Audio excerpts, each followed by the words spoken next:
Tom never expected to leave Earth again. After years of hauling scrap and working small salvage jobs, he thought his life was going to be simple quiet. But everything changed with one message.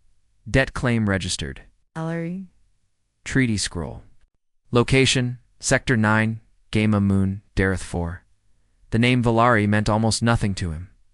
He looked at the old data pad again, rubbing his eyes. It wasn't even his debt.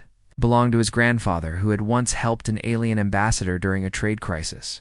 Apparently, some alien race had promised a life bond in return. Whatever that meant, Tom shrugged. It's probably junk, he muttered, climbing aboard his beat-up ship, the Rust Bucket. He didn't care if it was just scrap metal. He could sell anything to make a few credits. The trip to Dareth 4 took 2 days. The moon looked empty from orbit, a rocky ball with a few signs of ancient structures.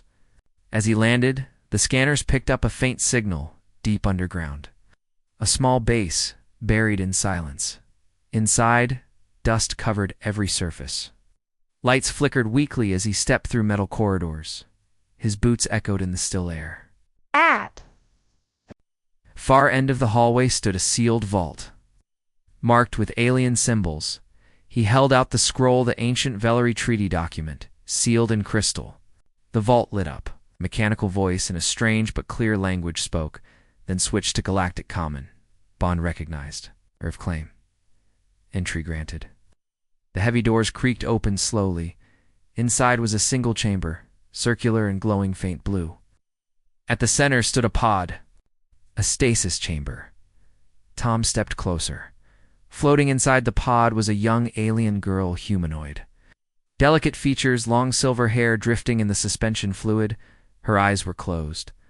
Her arms were folded peacefully. A soft light surrounded her. Tom blinked. What? What is this? A small screen beside the pod activated. Name, Arya Velen. Title, Princess of Velar. Status, Life Bond. Holder, Human Claimant. He took a step back. Wait, Princess. Life Bond, no. I just came for old tech. What is this? But before he could think further, the pod hissed. The stasis fluid drained. Lights blinked. Her eyes fluttered open.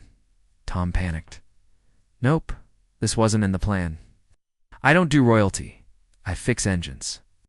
The girl gasped softly as air filled her lungs. She stepped out slowly, legs weak, but her posture graceful. Her eyes met Tom's, bright and violet, full of confusion and memory.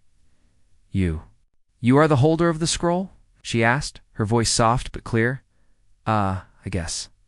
Tom said, holding it out like a dirty shirt. Listen, I think there's been a mistake. I'm just a salvage guy. She tilted her head. By Valari law, the life bond has passed to you. I am yours to protect. Tom froze. Wait, what? She bowed her head slightly. My name is Arya Velen. I was placed in stasis during the last days of our empire. In exchange for your ancestors' help, I was pledged to serve the heir of the scroll. That is you. Tom looked around, as if expecting someone to jump out and say, Gotcha. Hold on, he said. Are you saying you've been asleep for how long? 300 years by your time. His mouth dropped. Open. She looked at the broken room around them. Is my people's world still standing? Tom shook his head. I don't know much about your empire, I think. It's gone. Arya closed her eyes briefly, as if mourning a distant home she'd never see again. But she didn't cry. Stood tall. Then I must honor what is left, she said. I am your bond. I will serve as promised. Can you please stop saying that? Tom said. I didn't ask for this. I was just here to pick up old parts. A quiet alarm beeped on his wrist console. His smile dropped. What is it? Arya asked. Someone picked up your signal, Tom said, and they're coming. Fast. Back on the ship, Tom paced in a panic while Arya sat calmly in the co-pilot seat. This is crazy, he muttered. First, I think I'm claiming an old debt. Now I've got a princess on my ship and someone's chasing us. Arya looked at the radar. The ship approaching is armed. It is not a rescue. They are likely after me. Why? There are those who wanted the Valari royal line erased completely. If I'm alive, I'm a threat. Tom narrowed his eyes. Then they'll have to come through me. She looked at him, surprised.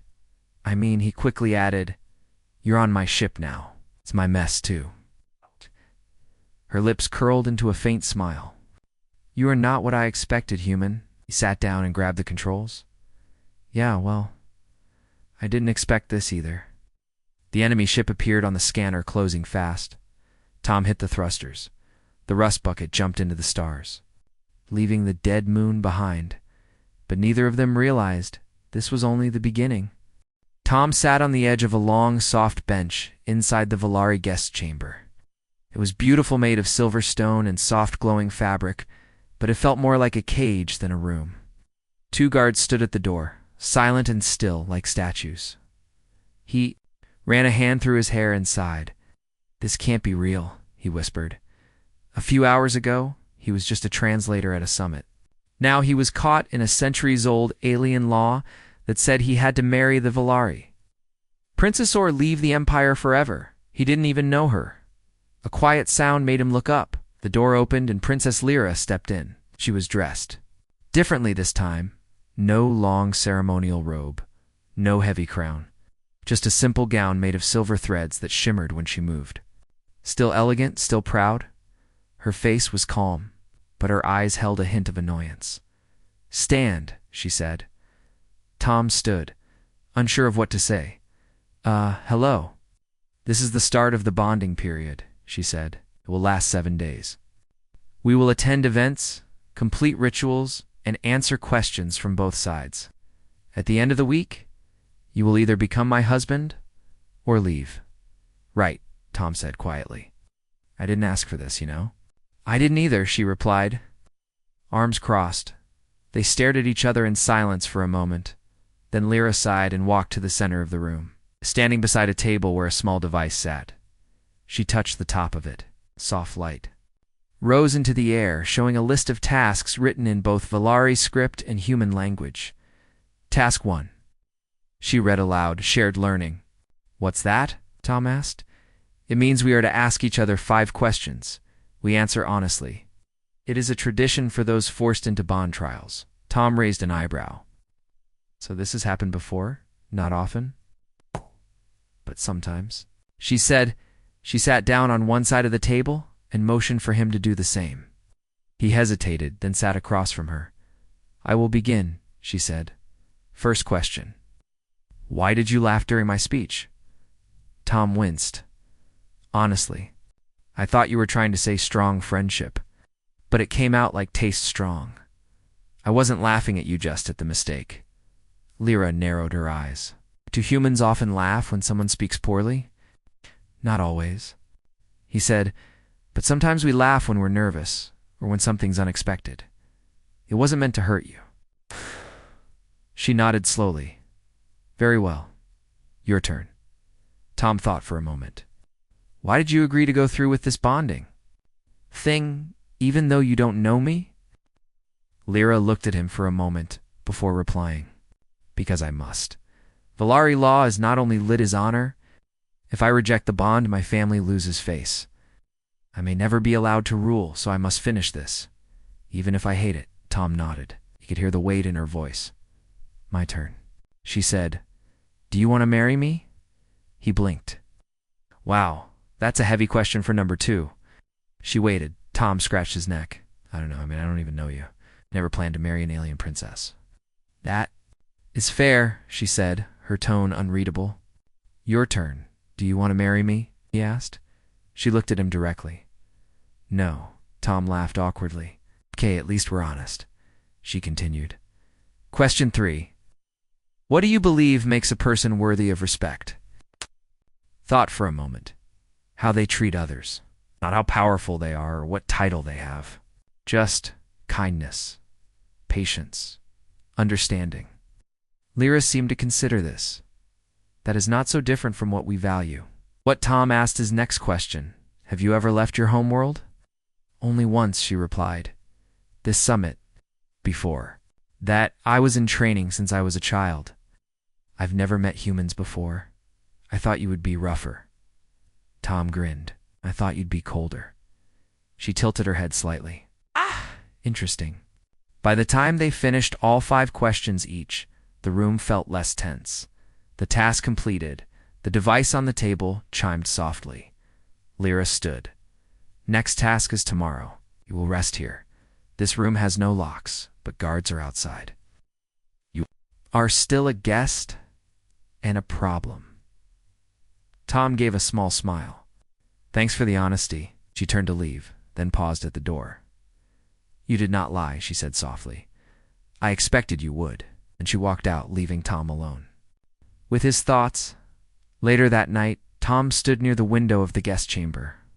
The Valari city beyond was stunning tall, glowing towers, flying crafts drifting silently through the sky, and a large glowing moon that hung low over the horizon. He thought about his home. Earth was messy and noisy and full of problems, but it was home. Here, everything was so perfect it felt like one mistake would break it all. He couldn't believe he was in the middle of this. One laugh. That's all it took. He remembered her face not just during the speech, but when she asked if he wanted to marry her. There was sadness there, deep under the pride. She didn't want this life either. She just didn't have a choice. Neither of them did. But maybe, Tom thought, maybe, if they understood each other a little more, they could get through this. Not as strangers forced into something, but as 2 people trying to figure out what came next. He sighed and sat down. 7 days. That's all the time he had? 7 days to prove he didn't belong in her world? Or maybe 7 days to prove he did. The royal court was silent after Princess Lyra's words. I accept the choice, but I want more time. Everyone in the throne room stood still. Even the air felt frozen. The Emperor's eyes slowly narrowed. More time? He repeated. Yes. Father, Lyra said, stepping forward. The law speaks of honor and bond, but not of rushed decisions. This human has shown respect, and I have shown patience. Let us build something real or nothing at all. Murmurs began to spread through. The nobles. Many were surprised. Some looked offended, others curious. Tom stayed quiet. He didn't understand all the politics, but one thing was clear. Lyra was standing up, not just for herself, but maybe for him too. The Emperor finally nodded. Then let the trial continue outside tradition. 10 more rotations. If the bond does not grow, it ends. Agreed? Lyra looked at Tom. Agreed. Tom gave a small nod. Agreed. Oh. Their days began to feel less like duty and more like discovery. In the mornings, Lyra would bring him to parts of the palace Tom had never seen training. Halls, energy crystal gardens, the royal library that floated in midair. In the afternoons, Tom would share stories of Earth. Sometimes she listened with quiet curiosity. Sometimes she asked questions that made Tom laugh, like when she asked if Earth had sky whales, or if hugs were a real form of combat. No, Tom laughed. Hugs are ... comfort, like a soft shield. Lyra tilted her head. Strange, but I think I understand. On the 3rd day of their extended time, something happened. An emergency. A group of sky beasts had flown too close to the palace. They weren't dangerous in the wild, but when frightened, they could cause damage. One slammed into the side of the observatory tower. Alarms rang. Guards rushed. Tom and Lyra were in the lower garden when the tremor hit. What was that? Tom asked, stepping back as dust shook from above. A crash, Lyra said sharply. Follow me. She ran not like a princess, but like a soldier. Tom chased after her. They reached the damaged part of the tower. A young Valari scribe was trapped under a fallen beam. The guard units were delayed. The heat from a broken energy panel nearby made the situation worse. We can't wait, Tom said, already moving to lift the beam. It's too heavy for you alone, Lyra shouted. Help me then, he yelled back. Together, they pushed. Lyra used her body's strength, and Tom used everything he had. The beam shifted. The young scribe was pulled free just before the heat crystal cracked. They fell back. Breathing hard. You could have died, Lyra said, voice low. So could he, Tom replied. Lyra looked at him, her silver eyes unreadable. Then she said, Softly, you act without fear. I act with heart, Tom said. Big difference. That was the first day she looked at him, not like a stranger, but like someone she respected. As the days passed, so did the coldness. Lyra began to laugh, just a little at Tom's odd jokes. She taught him a Valari greeting that used only hand signs. Tom taught her to make tea the Earth way. They sat for hours beneath the glowing trees. One evening, while watching the stars from a floating balcony, Lyra asked, Did you really laugh because of my words? Tom looked at her carefully. I laughed because I was nervous. You were standing there powerful, serious, speaking my language, and I was the only human in the room. It caught me off guard. And now? She asked. Now? I admire your courage, he said honestly. Lyra looked away. No one here tells me such things. You deserve to hear them. A long silence followed. Then she whispered, I wonder, if this bond is really so bad. Tom didn't answer, but he didn't step away either. On the 9th evening, they were invited to a festival in the palace's central garden. It was a celebration of the twin moons' alignment. Lights filled the air, music echoed and glowing. Flowers danced with the breeze. Lyra wore a silver cloak that shimmered like water. Tom wore a tunic made by the palace tailor, matching the Valari style with a simple human touch. You clean up well, Lyra said, almost teasing. You don't look too bad yourself, Tom replied, smiling. They walked together, side by side. While nobles watched with quiet curiosity, suddenly a small child ran up to them, no older than 5. She held out a glowing ribbon and handed it to Lyra. Are you going to marry the human? The child asked innocently. Lyra knelt beside her. What do you think? I think he's funny, and he saved a boy from fire. Lyra smiled gently. Then maybe we'll see. She turned to Tom and placed the ribbon in his hand, a gesture of openness. Not promise, but possibility. That night, as the moons crossed paths in the sky, Tom and Lyra stood in silence under the stars. He finally said, Tomorrow's the last day. Yes. What happens after? Lyra looked at him. That depends. On what we choose? Tom nodded. Then let's make the right choice. Not for tradition, but for us. Lyra looked at him. Then slowly she reached out and took his hand. I don't know what the future holds, she said. But I want to. Learn it. With someone who makes me laugh. Tom smiled. Then let's face it together. The final day had arrived. Tom stood on a high balcony, looking over the glowing Valari city. The twin moons had passed. Their 10 days were over. Today, the Emperor would call both him and Lyra to give their final answer.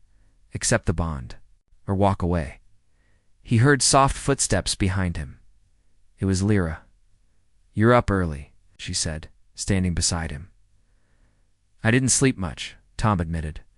Today's kind of ... important. Lyra nodded. She was calm, but her eyes carried. The same weight, I was thinking, Tom said, about all that's happened. The laughter, the trial, the time we spent together. I don't know if this is love, Lyra, but I know I respect you. I care. She looked at him with soft eyes. That matters more than most things, she replied. They stood there for a while, watching the sun rise over the blue towers of the Valari world. By mid-morning, the entire court gathered. Tom stood in the center of the throne hall, his human clothes freshly cleaned.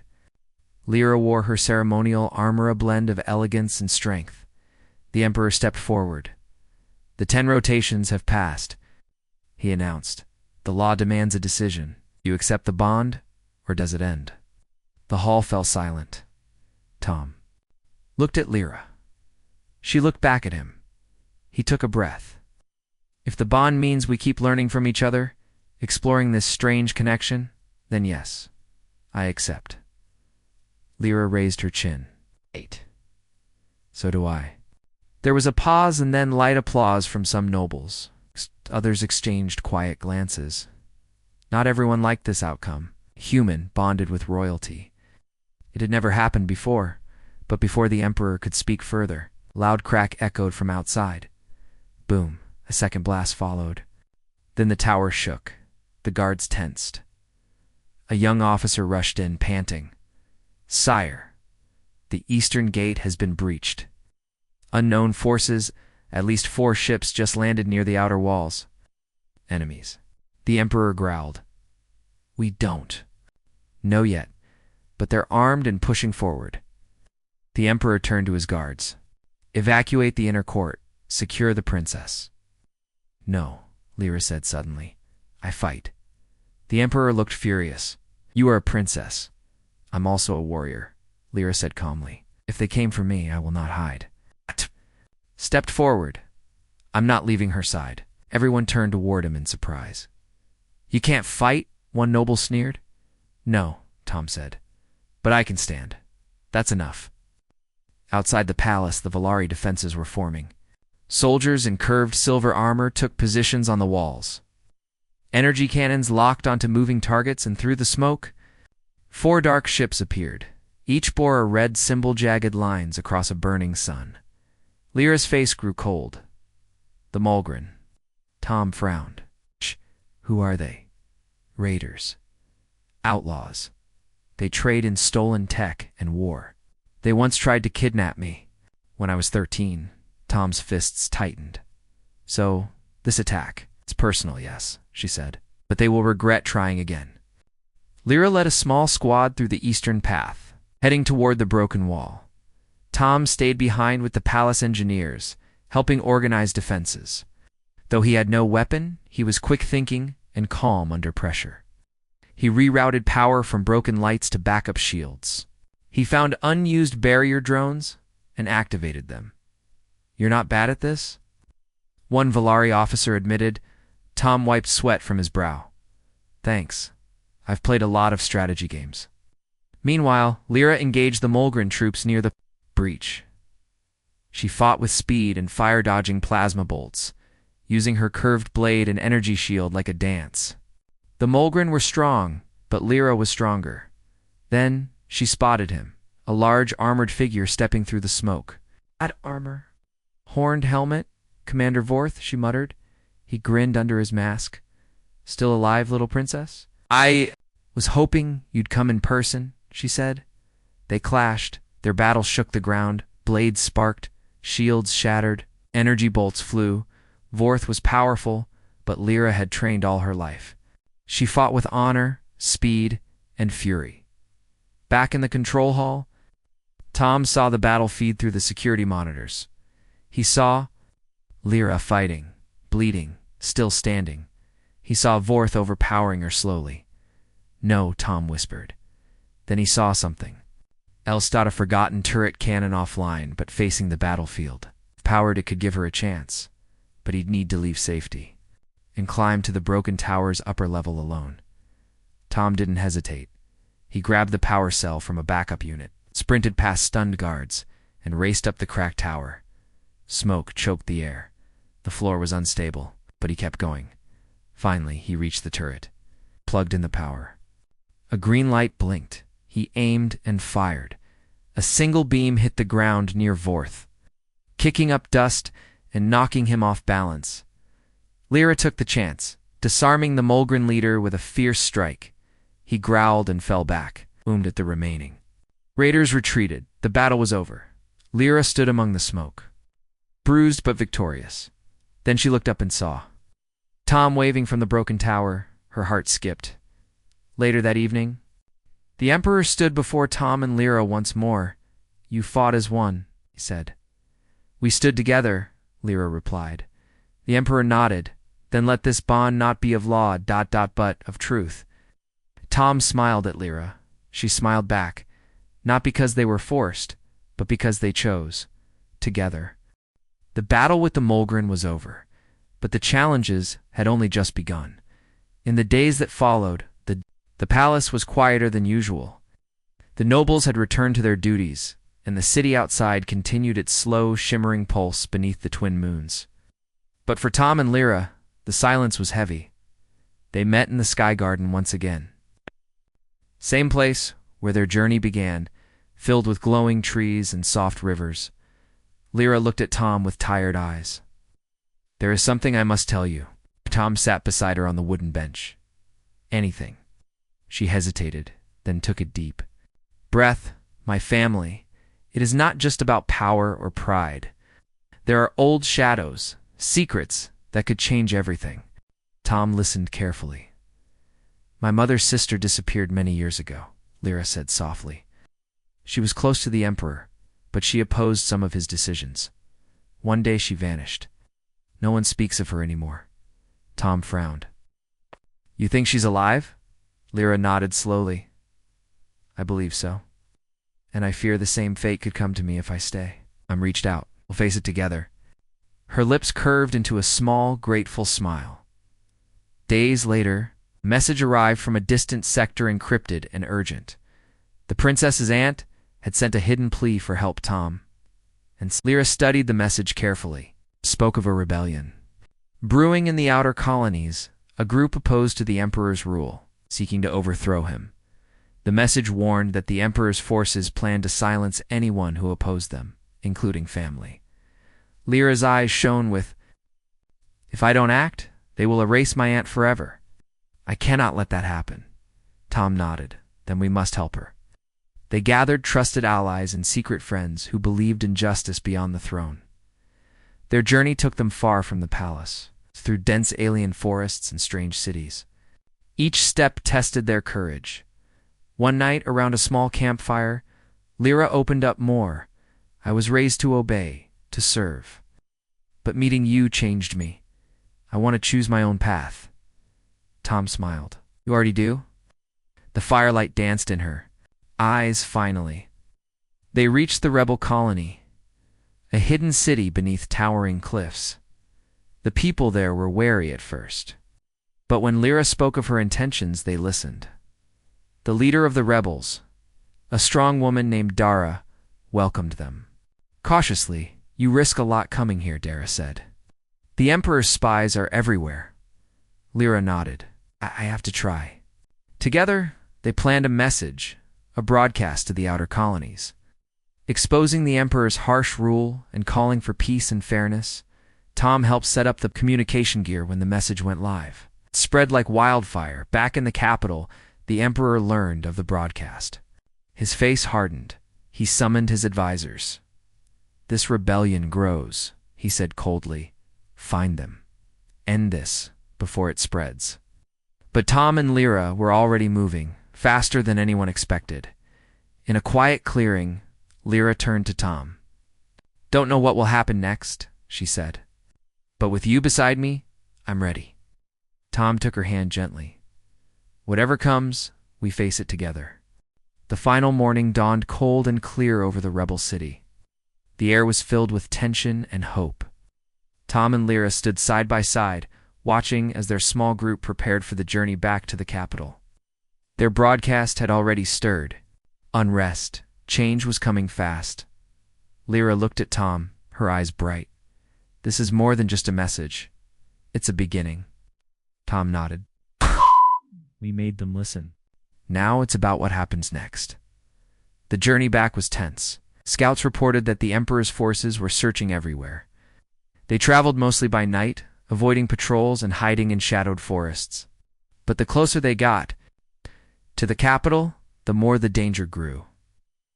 One evening, as they crossed a narrow canyon path, they were surrounded by armored guards. There was no escape. Lyra stepped forward calmly. "We have done nothing wrong. We ask only for peace and justice." The lead commander sneered. "The Emperor says, you are rebels. You will come with us." Tom stepped beside her. "We will face whatever comes together." Back in the palace, the Emperor awaited their arrival. His expression was cold, but there was something in his eyes, a hint of doubt. "You defy me, daughter," he said. "You bring a human into my court stirring rebellion." Lyra held her ground. I do not seek to defy, father. I seek a better future for all. The court watched silently, waiting. Then, one by one, the nobles began to speak. Some with anger, others with fear, but many with respect for the courage Tom and Lyra showed. The emperor's advisors debated fiercely, the old order shaking under new winds. Finally, the emperor raised his hand for silence. You speak of change, he said slowly. Perhaps it is time to listen. In the weeks that followed, the palace became a place of negotiation and reform. Tom stayed close to Lyra, supporting her as she worked to heal divisions and build trust. Slowly, the city itself began to change. One afternoon, in the Sky Garden, Tom and Lyra walked together beneath the glowing trees. I never expected any of this, Tom said. Laughing at you was the start of everything. Lyra smiled. Sometimes beginnings come from the unexpected. She paused, then reached out her hand. Will you stay by my side? Not just as husband, but as partner and friend. Tom took her hand firmly. Always. The sun set behind the palace towers, casting long shadows and golden light. For the first time, the future felt full of promise, and for Tom and Lyra, it was only just beginning.